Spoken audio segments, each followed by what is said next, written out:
How to patch a damaged commercial inflatable with a vinyl cement repair kit. You will need the following tools: cleaning solution, a rag, vinyl material, HH66 vinyl cement, pencil, and scissors. To begin, clean around the area that is torn.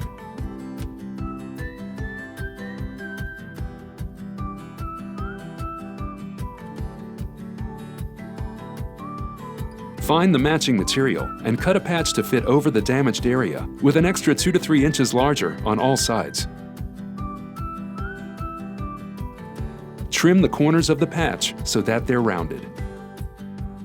Using your patch, mark the inflatable with a pencil so you'll know where to apply the vinyl cement. Now, apply an even coat of vinyl cement on the patch and the inflatable.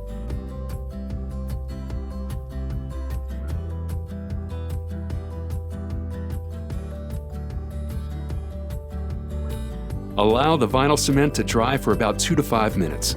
Once the vinyl cement feels dry to the touch, your patch is ready to be applied. Apply patch to the inflatable. Press down firmly to ensure there are no air bubbles. The bond strength increases with time as the vinyl cement sets.